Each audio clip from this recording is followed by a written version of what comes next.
My name is Cindy Kelly from the Atomic Heritage Foundation, and it is Thursday, February 1st, 2018 in New York City.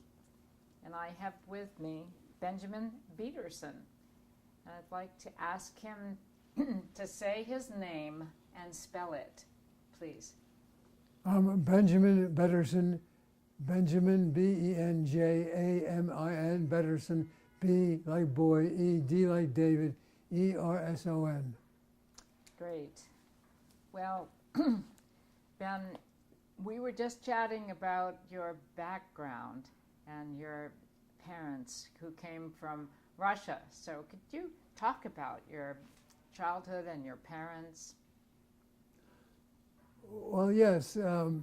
My parents were both very young when they came to America. I believe my father was only about 18. My mother was probably even younger. They were the only people in their respective families who actually went to America at that time because their families could not afford to send more than one person to America. They met in the Lower East Side. They lived on the Lower East Side. They were very poor, of course, but they met at night school. They were both taking English lessons at a night school where they met, and they got married fairly soon, very rapidly. That was about, they came to America just before the Revolution, about 1915 or 1916. And they got married shortly thereafter. They had a child, a daughter named Rosalind. She was born in 1919, and I was born in 1921. And as I said, we lived on the Lower East Side. You can see it from this wonderful apartment. It's right down there, only a few blocks away, and it's still there. I still have a soft spot in my heart for the Lower East Side, but we did grow up. I was, for some reason I cannot understand, I was a happy kid. I liked my life. I loved my family, and my father and mother both worked all of our lives, so I was more or less left alone. When I went to, even after school, I used to play alone. I was accustomed to being alone. I liked being alone. And we played in the streets a lot. We played street games. And there was a point at which I have to say politics did play a role in my very young life, because my parents, like every other Jewish family, in that neighborhood, they were either communists or leftist sympathizers, especially after the revolution. When they were very happy about the revolution, that's why they came to America, to escape what was going on there. And they thought, of course, they had a very optimistic opinion about the way it was going to turn out in Russia. And as everybody knows, it did not turn out that way. In any case, I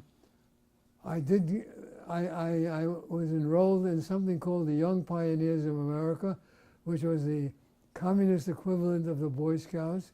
We had uniforms, we sang radical songs, and we marched in parades, mostly in May Day parades, and we were pretty radical, I have to say. I was a true child of my bringing up, and I followed the party line. I guess when I was only 6 or 7, I was already giving speeches in street corners. I would stand up in the street corner and talk about the bosses and the capitalists. That was pretty funny, I have to say. I'll get to more about that a little later. Anyway, that was my early bringing up. And my father was a restaurant worker all of his life. He had a hard time keeping his jobs. It was the depression. It was a deep depression, and we were extremely poor, I have to admit it. But I was not unhappy. I didn't know that we were that poor. I enjoyed it anyway. I enjoyed my life. So that's my very beginning. That's the way it was. Were there many others who came from Russia that were in your Oh, community? yes. There's a neighborhood, you can almost see it from here. It's way north. You go straight north and turn slightly to the right. You end up in the northeast Bronx. And then in the northeast Bronx, there was a group of houses called the co-ops or the coops. They were communist houses. You can buy an apartment for a few $100s, a three-room apartment for a few $100s. And you had to be a member of the Communist Party to buy a apartment there. But my father did qualify in that regard, and we actually stayed in the coops and hung out in that neighborhood. I hung out. All of my friends were children of communists, and we all played together. We marched together in May Day parades, sang radical songs, had a pretty good time. So in terms of news about what was actually happening in Russia, were you informed about what was going on? Well, we thought that the Soviet Union had already succeeded in becoming a workers' paradise. As far as I knew, it was a workers' paradise. And now to jump forward a little bit, in 1931, my father was dead broke and was out of job, and he heard of something. A group of people were organizing an organization to help install a huge cafeteria in a huge factory right outside of Moscow. It was a ball bearing factory, and it had thousands of workers in it. And anyway, my father joined the group gladly, and the group was given some money, and they went to Russia to help set up a modern American food kitchen in a Soviet factory right outside of Moscow. And that's how I got into Russia. My parents in 1932. You have to know that until 1932, Russia was not even recognized by America. But in 1932, Franklin Roosevelt was elected president for the first time. And one of the first things he did was he recognized Russia, the Soviet Union, as a legal country. And immediately that happened, we got permission to go to the Soviet Union. It didn't happen. It was exactly at that time, November of 1932, when Roosevelt was just elected. We got permission to go to Russia with this small group of Americans who were going to help install and run a big food factory in a ball bearing factory that was not being built right outside of Moscow. So that's how I got to Russia. We were very excited to go there. I expected a workers' paradise. I did not see a workers' paradise, I have to admit it. But in any case, that's how we got to Russia. At first, we were treated very well. We lived in a fancy hotel, but eventually they moved us into an apartment close to the factory. It was a three-bedroom apartment, believe it or not, for me and my two sisters, my single sister and a family. But I have to tell you, it was a three-bedroom apartment, but we shared that apartment with an entire other family. So we had two families living in this apartment, and I didn't like that too much. But in any case, that's how we ended up, living near the ball bearing factory. on the outskirts of Moscow. So were you speaking English or Russian? I went to a school called the Anglo-American School that was in Moscow. I used to commute from the suburbs of Moscow into the heart of Moscow, into something called the Anglo-American School, which was run by a nice lady, a Jewish communist, and we didn't learn very much. We learned politics mostly, and I have to say, though, that one great advantage of going to the school was that I got fed lunch every day. Getting food was not too easy, and we didn't eat very well, but we did eat in the school, in the Anglo-American School.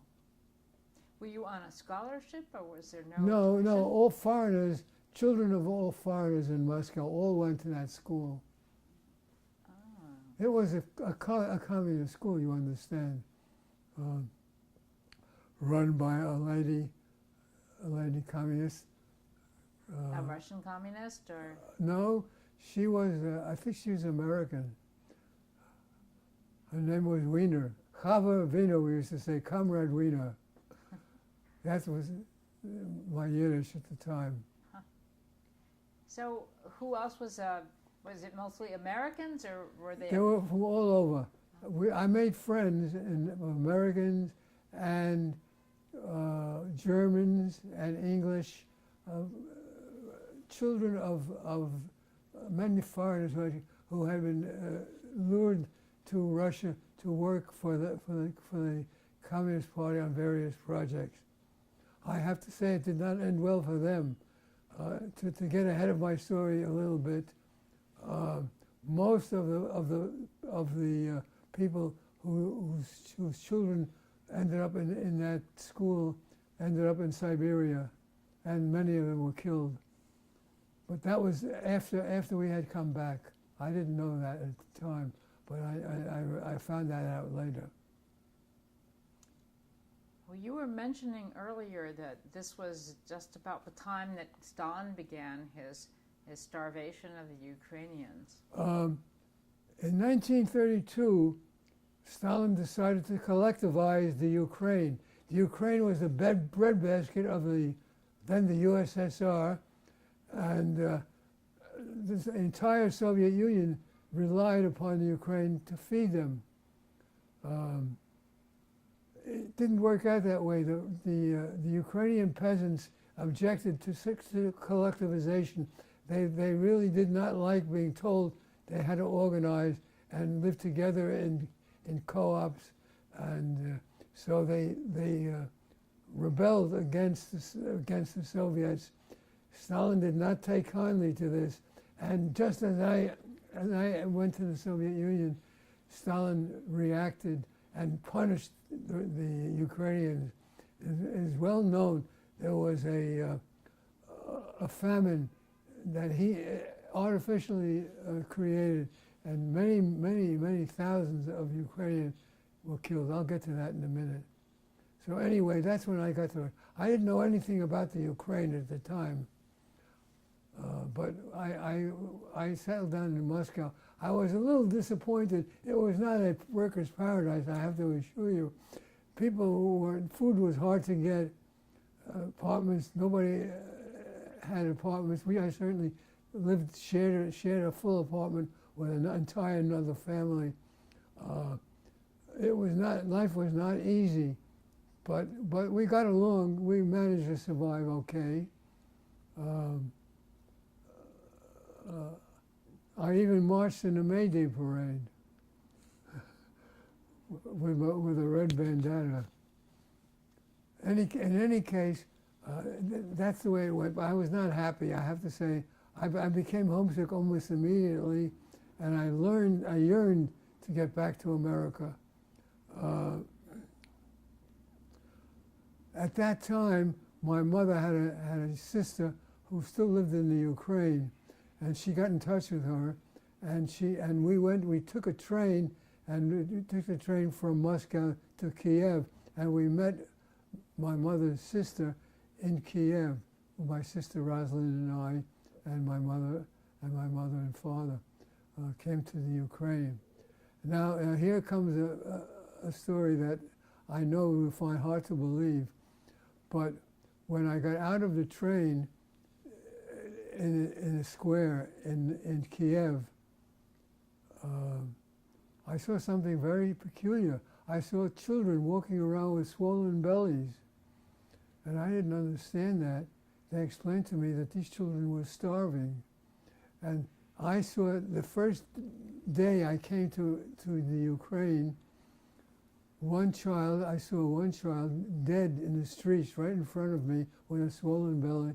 And I saw a policewoman taking the child's shoes off the child. And it was totally astonishing to me. And that's the way the Ukraine was. It was quite different than Moscow. In Moscow, there was food. It was very poor food, but there was food. In the Ukraine, there was no food. People were starving right in front of my eyes. It was a big shock to me, of course. I knew that there was something wrong. There was a reasonably short train ride from Moscow to Kiev, and yet in one city there were people who were eating, in the other city people were starving. I did not understand that, and I believe that at that point I began to question the whole idea of communism. How could in one country with two cities so close to each other, one starving, where did that come from? Why? I didn't understand that until I came back to America and I found out what really happened. Stalin was punishing the kulaks. And punished millions of people. Millions. Yeah. Yes. Wow. So how was your aunt, your mother's sister? How was your mother's sister faring? They lived in the dark. What's really strange about this, I can still smell the kerosene in my mind. It was an apartment that it was heated and cooked with kerosene, and I can still picture that. I can feel that smell in my nose. We lived with my mother's sister, my Aunt Sonia, and I should say at this point that we did have a little bit special privilege, because my mother was told to bring some money with her, some American money, dollars with her, not rubles, but valuta it was called. And so my mother actually had many hundreds of dollars worth of American money. She hid them. She sewed them in the fly of my pants. And I went around not knowing that for a long time. I did find out eventually. When we left Russia, my mother took the pants off me and took the money out of my fly. And then it was when I found out that I had been carrying around hundreds of dollars with me all the time we were in Russia. That's how we lived there. My mother went to the valuta stores. She bought milk and butter and eggs, and we did manage to survive pretty well that way. So was your father paid well or not so well? He was well? paid in rubles, and rubles didn't really buy him much. But that's the way he was. He was treated okay.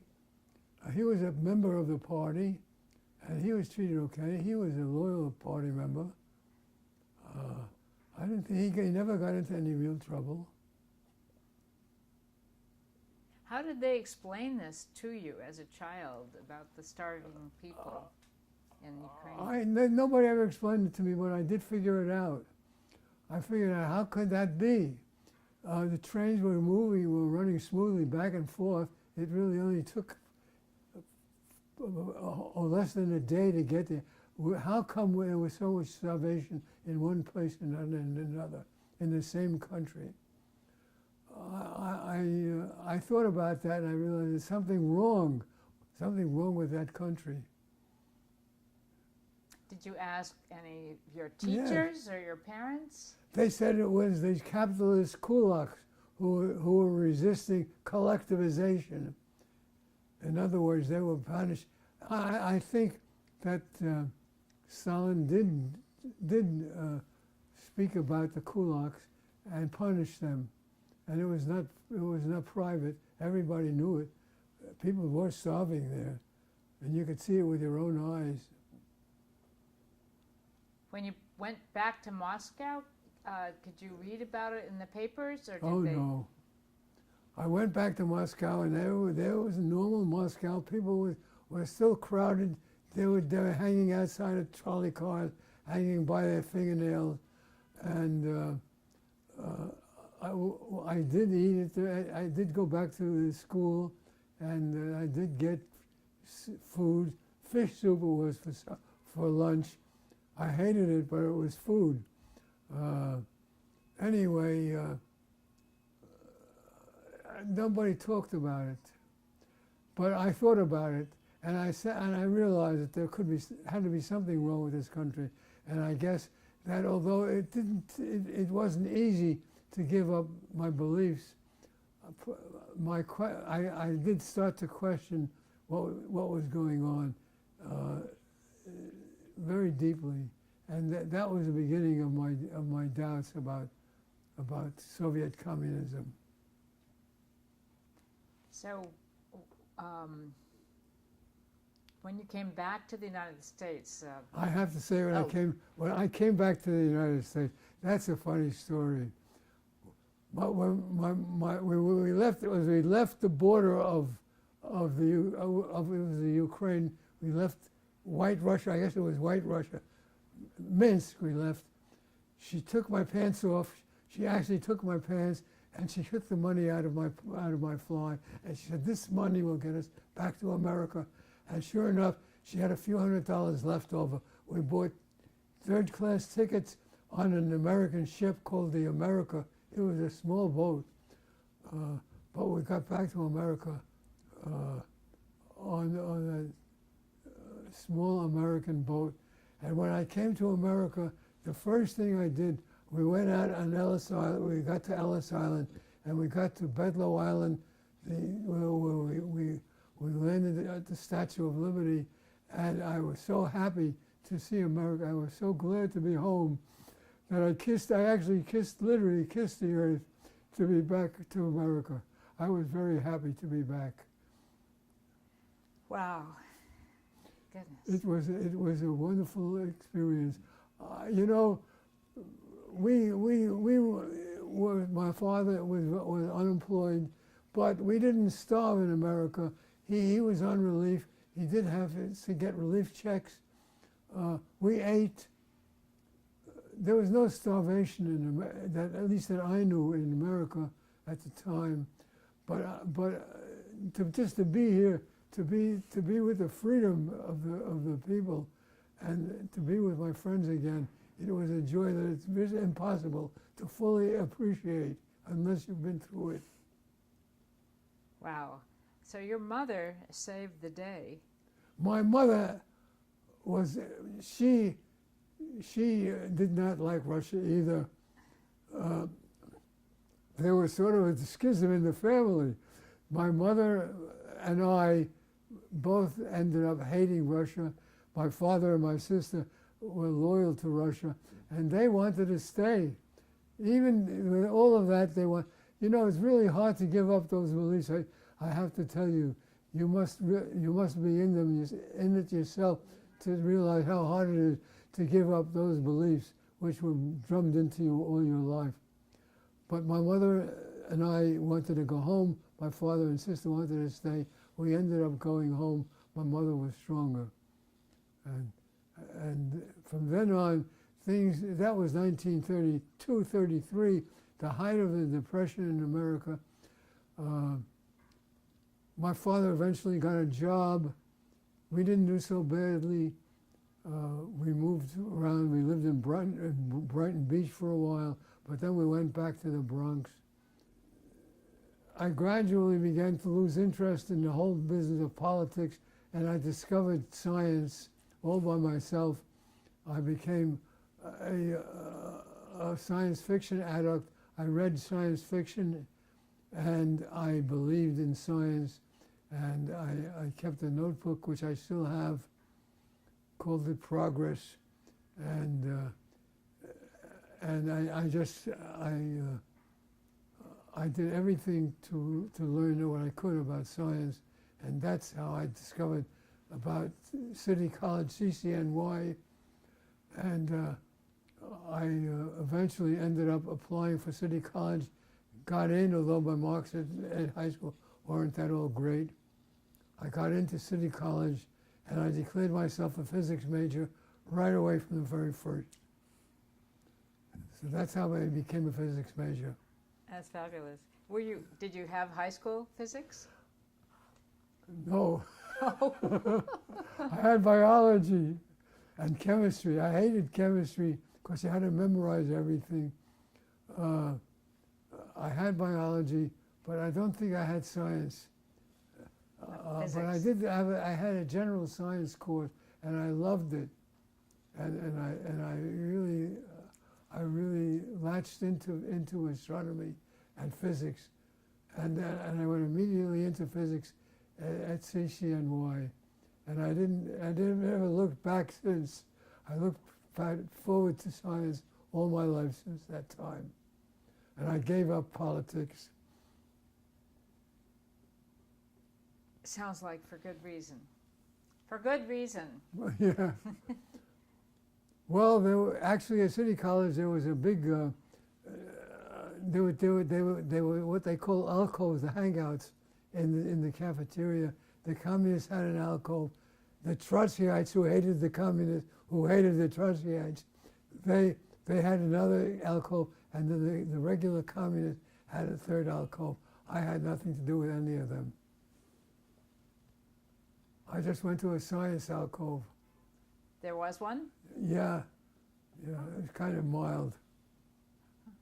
Were there others who were emigres from, let's say, Russia, who came to New York City, who were... There were a few returnees from Russia who I remember. We did argue politics a little bit with them.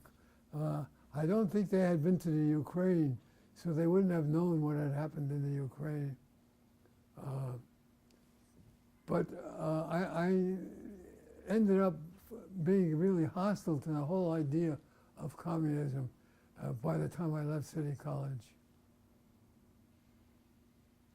And this was based on, of course, your experience, and then you learned more. I won't go into the details, but there were many disappointments in my life about communists. I had been raised to think that they were idealists, but it turned that they weren't idealists. They were just as practical as anybody else, and I had little trouble just getting away from the whole business. But I loved City College very much. I was so happy to be there. I can't tell you how happy I was that I was there learning physics and just learning Newton's laws was a thrill to me. How different it was from being a member of the Communist Party. But I have to tell you, I still ended up, I still had big arguments with the communists at City College. I couldn't stop myself. How did they respond when you said, I've seen starvation and... Oh, they wouldn't believe me. They thought I was lying. Oh my goodness. Because it was in the news, everybody knew about it. It wasn't as though the starvation in the Ukraine was a secret. Everybody knew that people were starving in the Ukraine. But the communists denied it. They wouldn't believe it. Fake No, news. They would not believe it. You can see it today. You watch true believers on any side. Just meet any true believer on any side and talk to them about politics and see what they say. They won't believe what they don't want to believe. A true believer is a true believer. Wow, you've certainly proved that point. I don't know. Well, it was so intense. Seeing that woman taking the shoes off that dead child with a swollen belly was more than I could handle. Wow. incredible. That's very vivid, that Yeah. image. Goodness.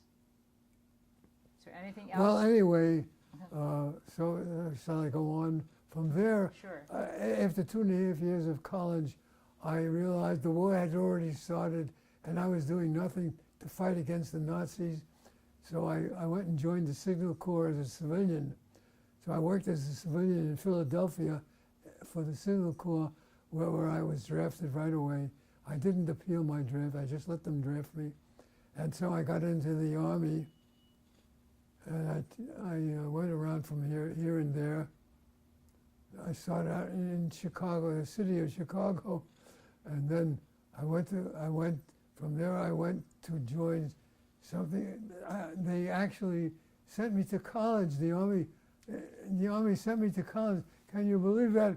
There are so many funny, weird stories about it. Why would they send me to college? They drafted me, and then I went to Ohio State, and I took an electrical engineering major, and I became an electrical engineer. And I took true courses. They were cut short, six semester courses, but they were true courses. And I was in seventh heaven, going to school, living in a dorm, not a barracks, in Columbus, Ohio, meeting girls at the Jewish Welfare Board. It was paradise. I couldn't believe my luck.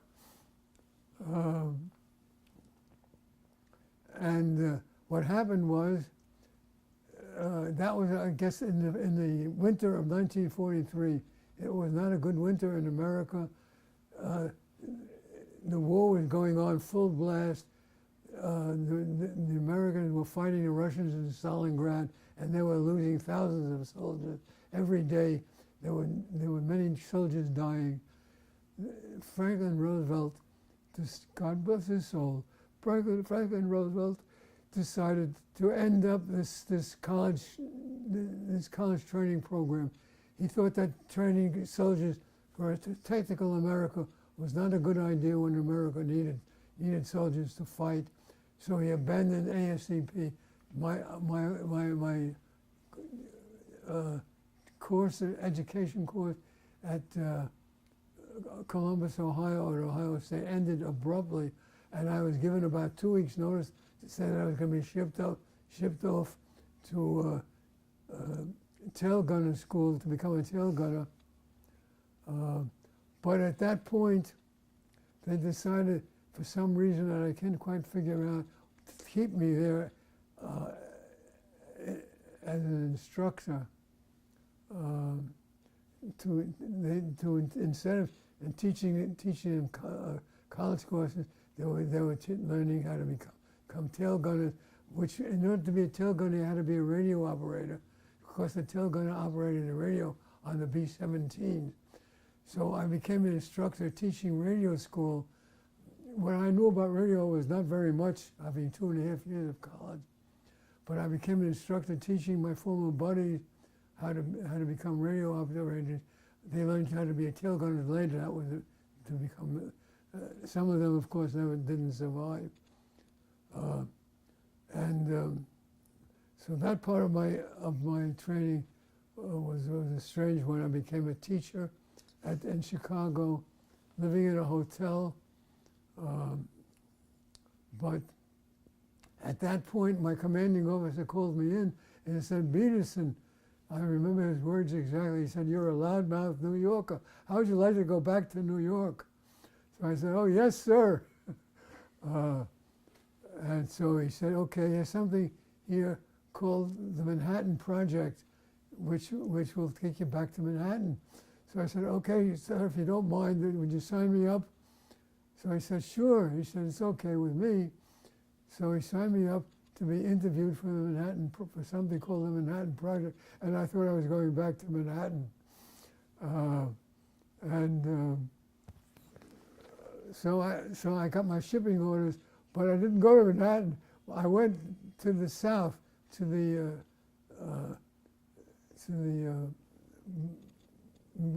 mountains of Tennessee. I ended up in Tennessee, in a town called Oak Ridge, Tennessee. And it was a strange town, and it was nothing like Manhattan. It was a building a town. They were obviously building an entire city there. There was red mud up to my ankles, and there were working men all over the place, and they were building big, tall buildings with pipes going up and down like this, and I couldn't figure out what was going on, and nobody would tell me what was going on. They were asking me questions. They asked me, the first question they asked me, tell me what Newton's law is. So I said, F equals ma, anybody knows that who went to City College. So he said, very good, that was a good answer. And so I passed they asked me a lot more physics questions, and after a week of asking me physics questions and math questions, I got my shipping orders, and again I ended up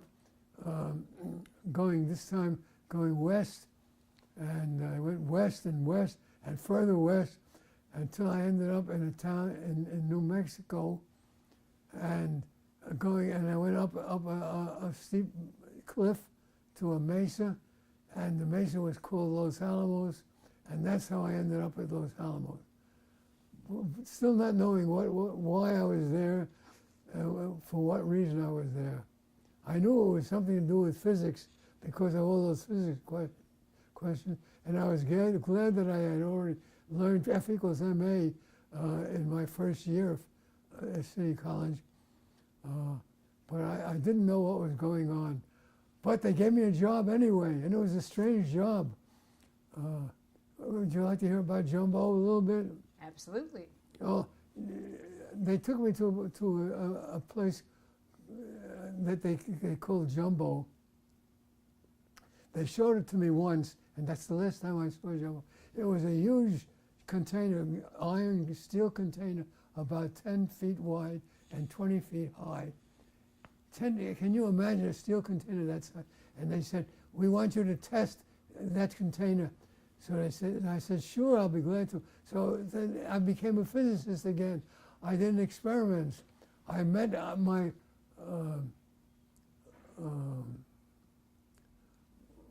met a physicist by the name of Donald Hornig.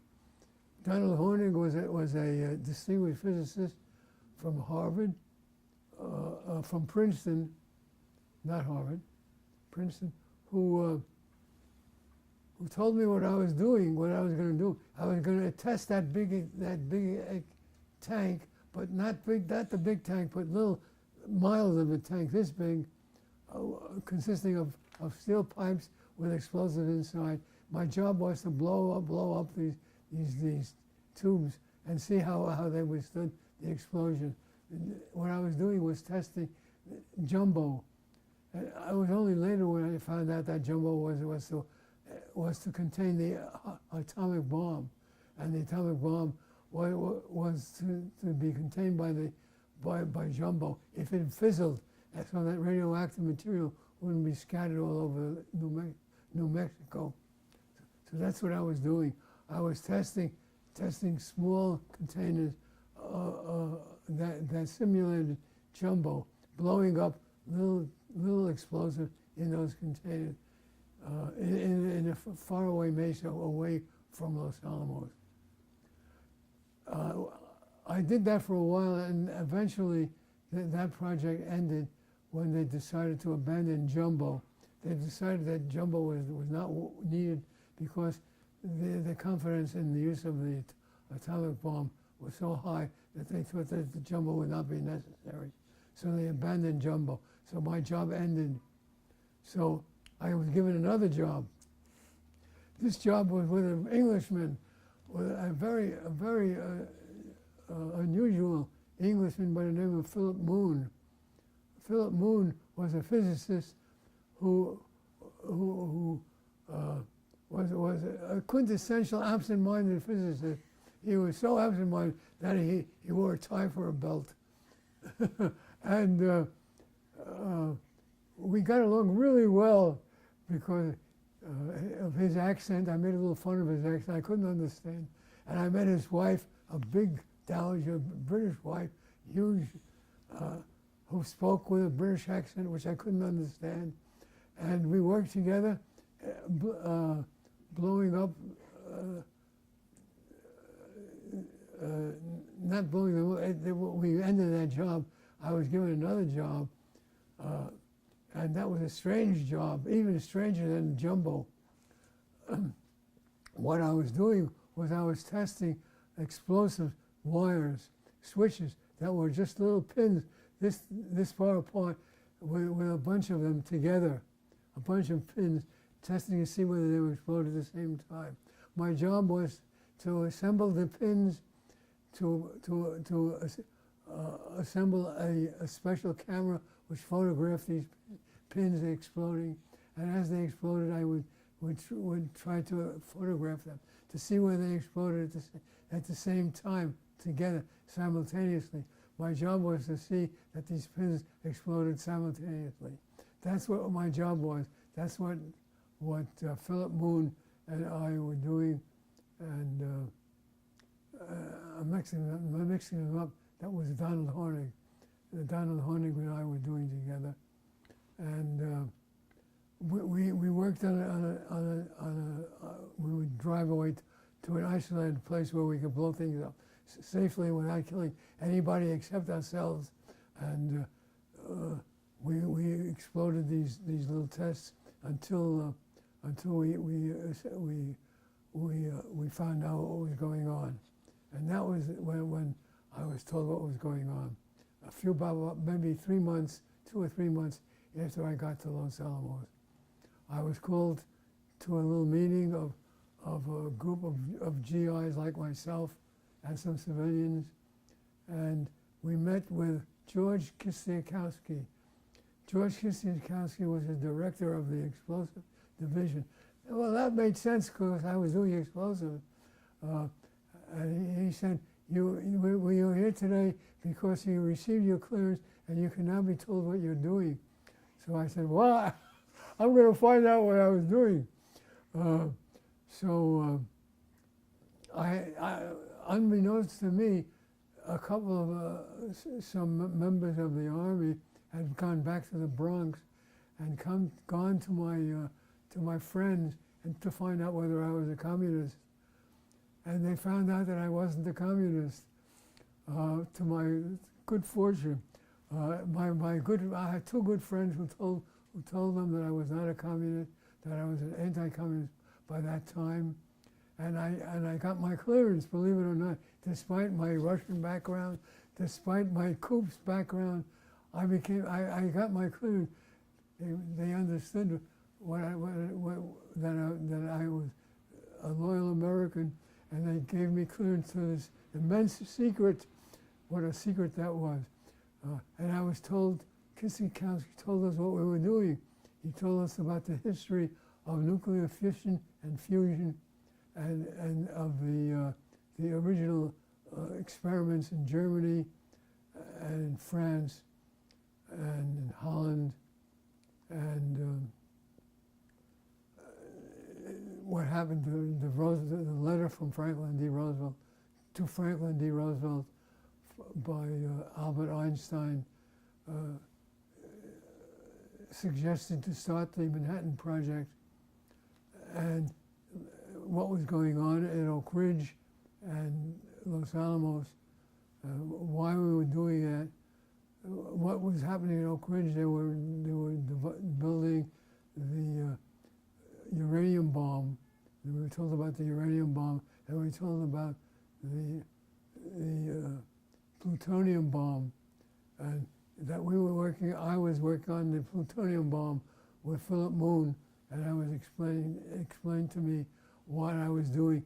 I was trying to create an implosion, to compress a spherical bomb into a smaller spot, to create a critical reaction that would produce successive chain reaction explosion, which would eventually cause an enormous explosion that would be inconceivably powerful. That's what I was doing. And being told all of these secrets all at once, it's hard to describe my feeling. You have to understand, I didn't have any. It's important to understand that at first I did not have any second thoughts about it. I said, wow, we're going to end the war. And I didn't particularly like the war. I hated the war. And to think that I was going to be playing a role, I was playing a role in ending the war, and an important role too, was quite amazing, an amazing story. That should have happened out of pure luck. So I walked back from the meeting when Kisnikowski, I walked on air with the thrill of being so important and helping to succeed in creating a nuclear chain reaction. That was one of the biggest thrills of my life. I thought, of course, about the Japanese that were going to get killed, and I didn't particularly like that. I have to admit that we knew that we were going to be killing Japanese. We thought that was not a good thing to happen. But the war was going on. Americans were being killed by the thousands. We knew that to end the war would end up by saving lives. We would not have to invade Japan, which we knew what we were ready to do. And I was so thrilled that we were saving American lives that we didn't have second thoughts. We knew it was too bad for the Japanese. We felt sorry for them, but we knew it was the right thing to do, and we worked very hard on it. And so from then on, I worked even harder. It so happened, not even more surprising than that, from Los Alamos, I was shipped to another place in Utah, even more wilderness than Los Alamos, called Wendover Field. Wendover Field was where the Air Force was practicing assembling the plutonium bomb to drop on Japan. And my job was now to teach them how to wire these simultaneous switches. There were 32 of them to cause the implosion, to cause a chain reaction. And I was actually working with the Air Force soldiers. And the funny part about this story is that somebody realized that I was an enlisted man, and here were a bunch of officers running an airplane. How could I be teaching them what to do? You don't, the Army, you do not teach, you teach officers. Private civilians don't teach officers. So what did they do? How did they solve this problem? They had a good solution. They made me a civilian. They invented a civilian for me. I became a civilian. They gave me $200. I went to Santa Fe, bought some civilian clothes, and dressed up as a civilian only when I went to Wendover Field. So I would go with my civilian clothes in a suitcase, go to Wendover Field, change into civilian uniform, into civilian clothes, pretend I was a civilian, work with the Army officers, teach them how to operate the switches, and go back to Los Alamos and become a lowly GI again. Talk about schizophrenia.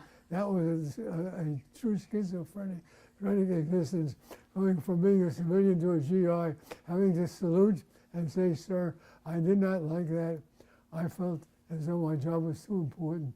I should have been a civilian already, but I was never a civilian." And so that happened. That phase of my life ended when the soldiers were adequately taught. And what happened then, believe it or not, I went with an airplane, with a plane. I flew to an island called Tinian in the South Pacific. Why was I there? I was there to help assemble the real atomic bomb. And that was a surprise too. And was housed in a barracks with civilian, with GIs, and next to an officer barracks, and I helped wire the bomb, and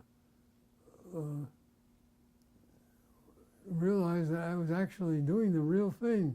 This was not this was not a test or anything. It was the real bomb, and the bomb went off on August 9th or thereabouts. Was that right? 6th and 9th. I forget what. The August 6th was the first one. Hiroshima, and Yeah. August 9 was Nagasaki. The Nagasaki bomb. The Nagasaki bomb went off adequately, and within days of the Nagasaki bomb, the war ended. And we knew we were right. We knew that the bomb ended the war, and we couldn't have been happier than seeing the war and then seeing the Japanese surrender. That was such a wonderful experience.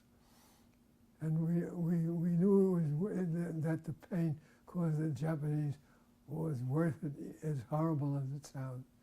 We were never happy about killing the Japanese civilians, but we knew that it ended the war.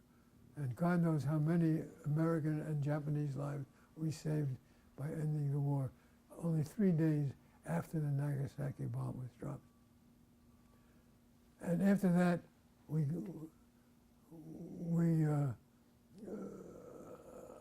sweated out our discharge. That's another story. It took us a long time to get out of the Army. We had to wait our turn. It took 6 months to get out. It was a long time. Got out just in time for the first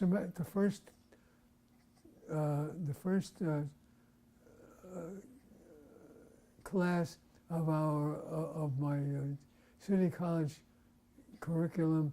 I managed to register, and I got into City College the first day of the class, and I walked into the classroom and I sat down in my uniform, and I couldn't have been happier. You were in your uniform? I was in my uniform. I didn't have any clothes by that time anymore. I wore my Army GIs. Well, what did people say to you when they realized you were in the service? They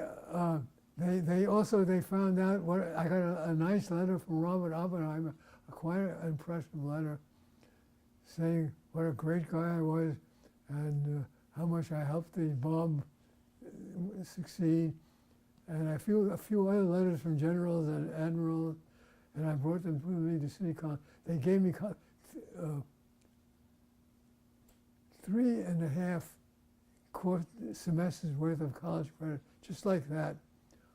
So instead of having 2.5 years of 1.5 years of college to go, I had 1 semester to go only. They gave me 1 semester only. I got out of college, City College in 1 semester. And that's how I got out, with all those letters. And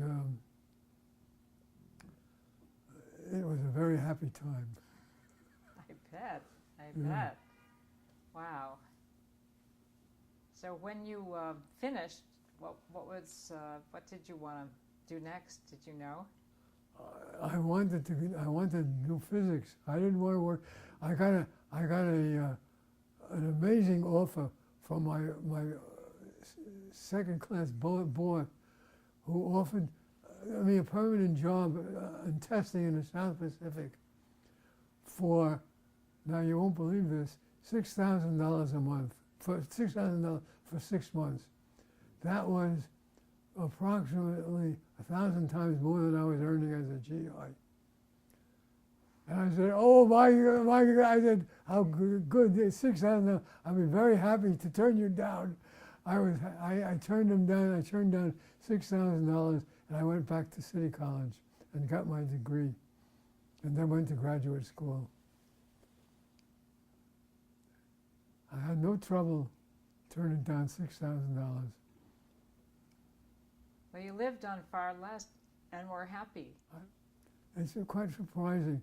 A lot of things happened to me. While I was at Los Alamos, next to me in a bunk was David Greenglass.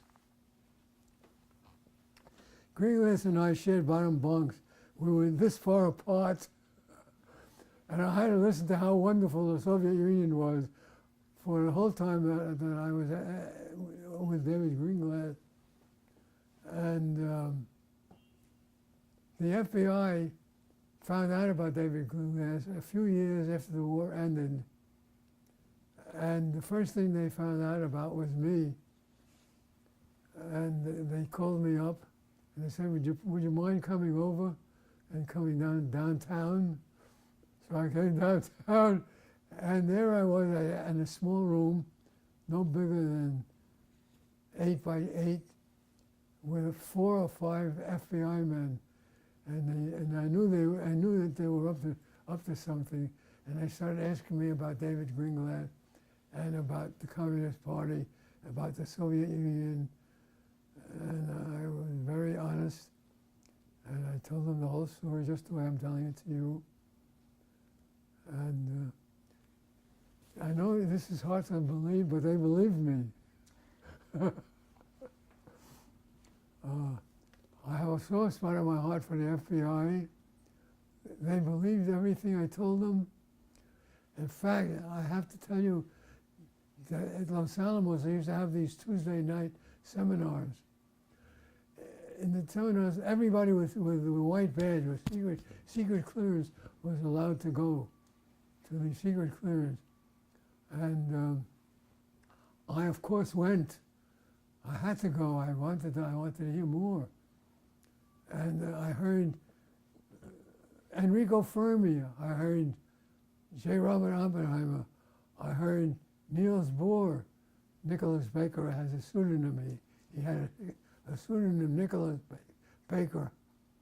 I heard all of these people talk. The most memorable talk was hearing Enrico Fermi talking about the hydrogen bomb. He knew the atomic bomb would work, but he was already thinking of the hydrogen bomb and thought what a real weapon that would be, the hydrogen bomb. But having the thrill of being at these secret clearance meetings on Tuesday evening was a true honor and privilege that I always was thankful for. That's how I got so easily into City College, and how I got so many credits for my courses. I learned so much at those meetings.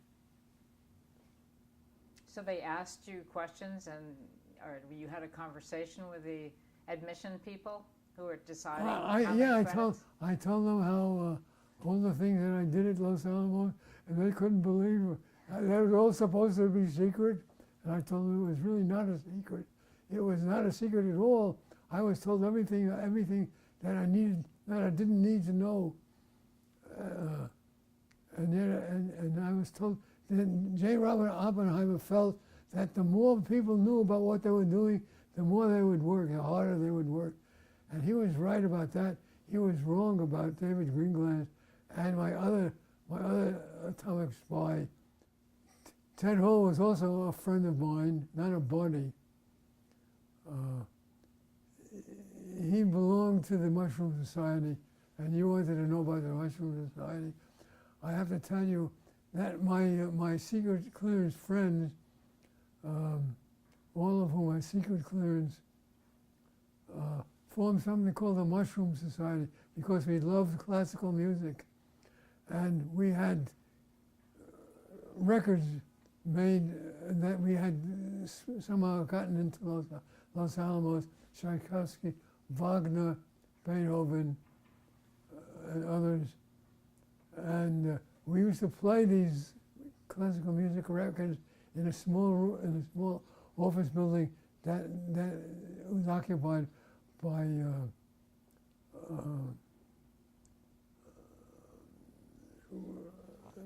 Norman Greenbaum's friend, Norman Greenbaum's friend, that was his name, and we became friends.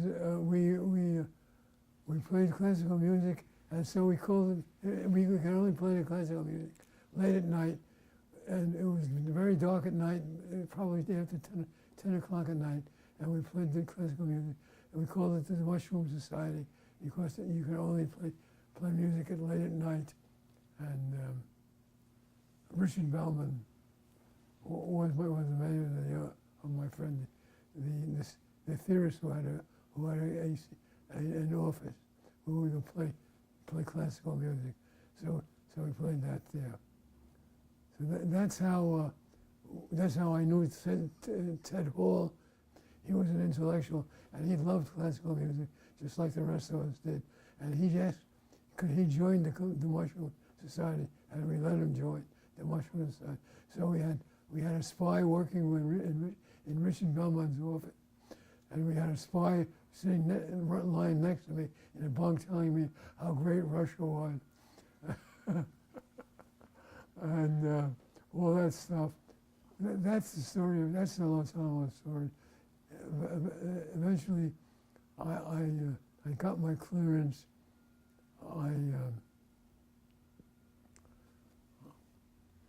I would like to say that I lived happily ever after, but I think I did live happily ever after. After that, I had nothing further to do with atomic weapons, but I still feel proud and honored to have been part of the Manhattan Project. I believe that it ended the war, and the fact that it ended the war 3 or 4 days after Nagasaki, I think is pure proof that the war didn't really end because of the nuclear weapons. I'm sorry that the nuclear weapons had to be used. I know how much suffering it caused. I know that the nuclear weapons succeeded in ending this world's most terrible war.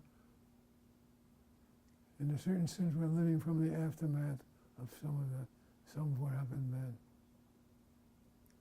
So I think that's about my story. It's quite a story. Yeah. My goodness. Yes, it is a strange story. Amazing. Wow. That is great. Now, one little tidbit we forgot to mention was the bagel story. Oh, yeah. Well, I cannot say in true honesty that I love the Army.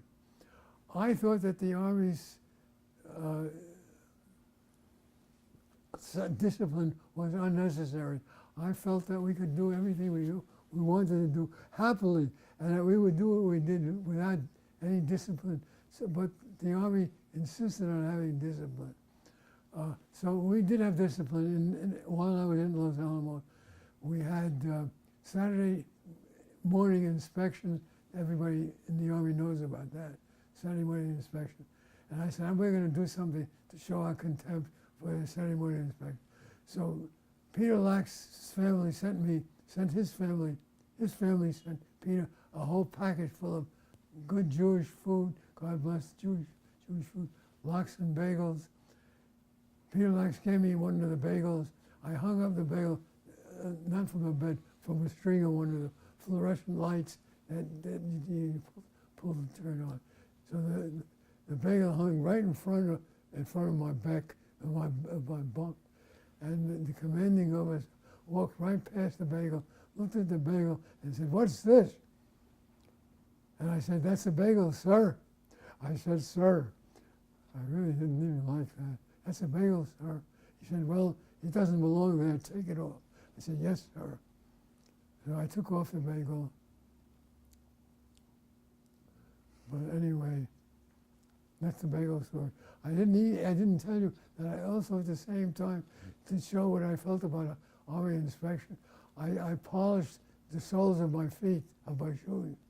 I polished the shoes and turned them sole side up so that this officer could see. And he would see these polished shoes. And he walked, and I had my foot locker full open so he could see them open like this with the shoes, with the soles polished like this. And so I waited for some sort of reaction. I got absolutely zero reaction from my comment. I was very disappointed. But anyway, The Army and I never really got along very well, but I knew how important it was what we were doing, and I put up with it. I sort of had to.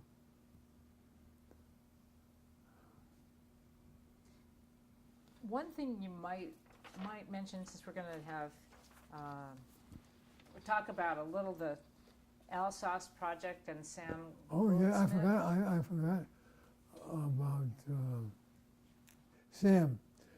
I'm trying to think when I first met Sam. I met Sam, I think, after the war, Sam Goldsmith first, because he was editor-in-chief of the Physical Review for many, many years, and I became editor-in-chief also shortly thereafter, after Sam Goldsmith died. I became editor-in-chief at one point, and so we had a lot to do. Okay, tell us the publication. The Physical Review. I was editor-in-chief of the American Physical Society. I have to tell you, the American Physical Society published then and still publishes both the Physical Review and the Reviews of Modern Physics and Physical Review letters. They are the journals of choice for many people in the entire world for publishing physical reports. They publish many of the most important physical reports to take place in the world. And I was very proud to become Physical Review editor-in-chief of the Physical Review. But meanwhile, Sam Goldsmith, while I was only editor-in-chief of Physical Review A for a while before I became editor-in-chief, and he was still Physical Review editor. So Sam still kept his hand in, and he loved keeping his hand into Physical Review, and kept his hand in all the time. He never left Physical Review alone. He was always there, sniffing around somewhere in Brookhaven, making sure that people behaved correctly, and Physical Review became this Class A journal that it really became. Is entirely due to Sam Goldsmith. Sam really built the Physical Review up to what it is today. So that the relationship I had with him was as Physical Review A editor, and then Physical Review editor-in-chief. When I became editor after Sam Goldsmith had died. He was a brilliant editor, and for some reason he became scientific chief of what's called Alamos. Alamos was an organization that was put together after the war ended to go into Germany and other places to find out how far the British and the Germans had gotten in building the atomic weapon. And so he went in everywhere. He particularly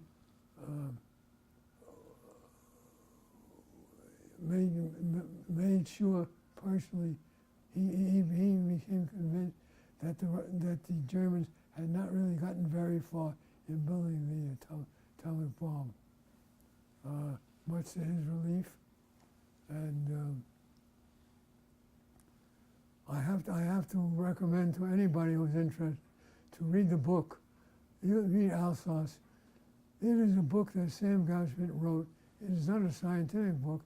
It is a book about his adventure as a scientist in going from country to country, in city to city, to smell out what the Germans had done in terms of the atomic bomb. Not much, it turns out, fortunately, for reasons that I think one could easily explain. And what are those? Well, I'm glad you asked.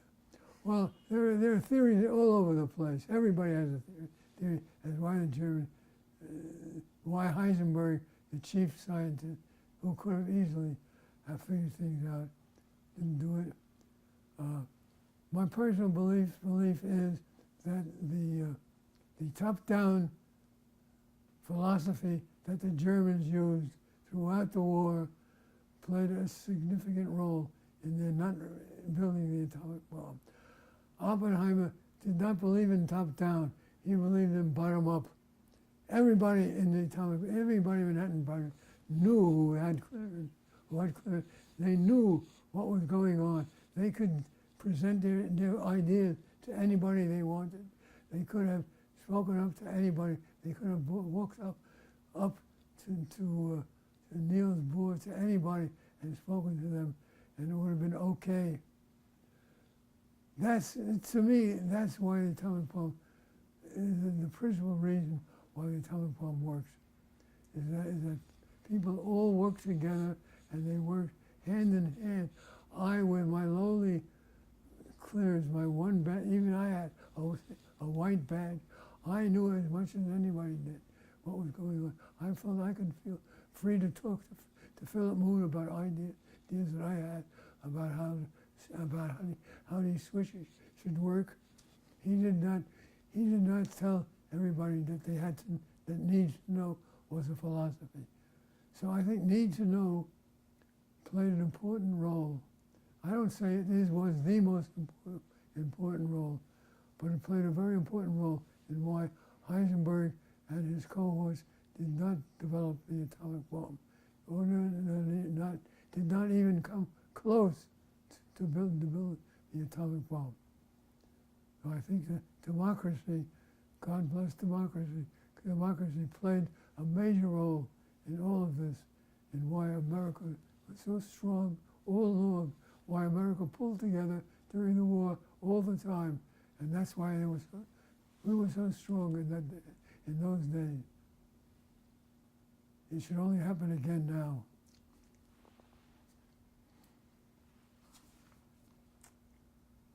That's great. I'm just skimming down to see what other things we could talk about. Well, this question has been asked many times, but do you think that there could be another Manhattan Project in the 21st century? Well, there has to be overwhelming agreement among I'll say 99.9% of all Americans have to believe in what they're doing. And in the atomic bomb project, everybody believed it, except a few. There were some exceptions, but these were not people who worked on the atomic bomb directly. So if everybody believed that let's say the fight against cancer is a matter of life and death for every American, then it would work. But it won't work if most people think that, well, they don't have cancer. They don't believe it needs to be such a project. I think it has to be overwhelming. I didn't meet one person in the entire time I was in World War I, World War II. I didn't meet one person who believed the war was unjustified. Not even Charles Lindbergh after the war started. Yeah, wow.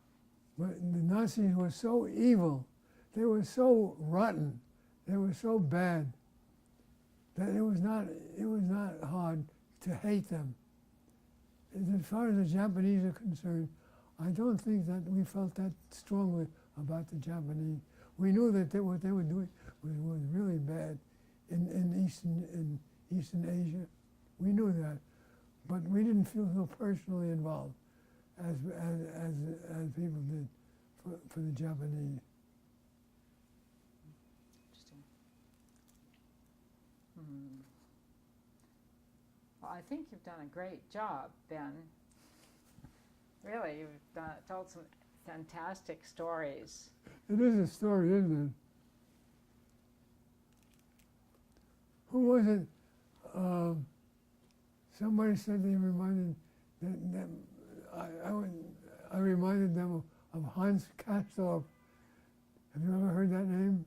I have. Remind me. Hans Castorp was a scientist in a novel. There was a novel by somebody who had written some novels about World War II, in which accidentally he happened to be everywhere that something important was going on, all the time, just by accident.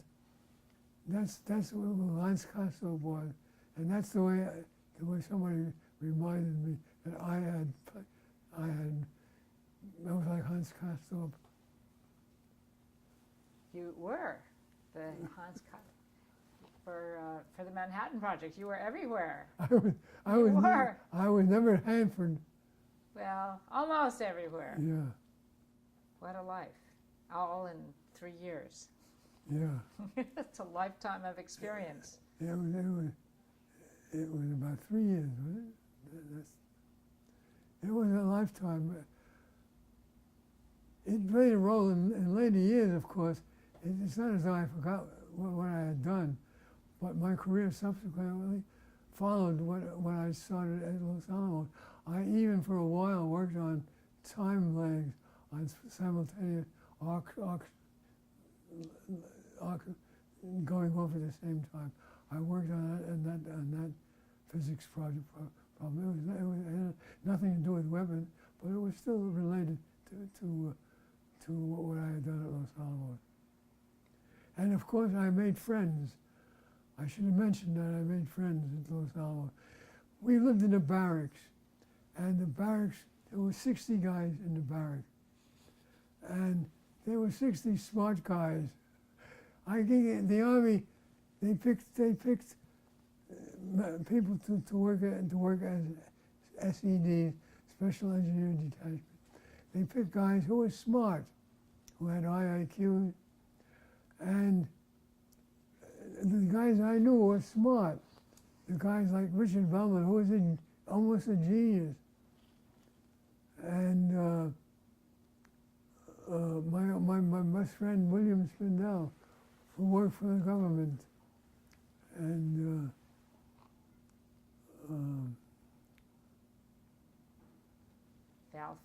Val Fitch, who won a Nobel Prize,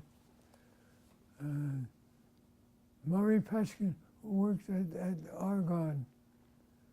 These were all, not only were they nice guys, we had fun together, but they were wonderful guys. They were smart, and they strongly believed in the war. It was Oppenheimer's genius that brought them all together so that they could happily engage in what they did. It was a genius which should not be unexpressed, even though he did make a mistake. His mistake was in being too careless about Greenspan and Ted Hall and other Fuchs. yeah. That was a mistake. He didn't have to be that liberal. But his genius is what created the atomic bomb. Yes, indeed. Well, do you want to, let's see, you've talked about pretty much your role on the American Physical Review. Well, what about, just mention your years at NYU. Oh, at NYU, I should have, I should not ignore NYU. I became a professor at NYU. Right after I finished graduate school, I went back to NYU, got my PhD at NYU. And I became a professor after postdocing at MIT. I remained an NYU professor until I retired. I held a lot of positions at NYU. I became chairman. I was dean of the Graduate School of Arts and Science for a while. But I kept my lab going all this while. I made some wonderful friends. I worked in the lab for 40 years. Some of my colleagues are still working. I still remember them. there's Tom Miller, there's Lepasova Vuskovic. These are all my close friends who worked in physics all their lives, and I became close friends with them. Working at NYU was a pleasure. I loved NYU, and I still live nearby NYU, and I live only have 2 blocks away. I'm very fond of the school. Good. Well, this is great. Well, thank you. I should say one more about Atomic Heritage Foundation, if I may. Sure. Well, Nancy Kelly, I don't know where it came from, but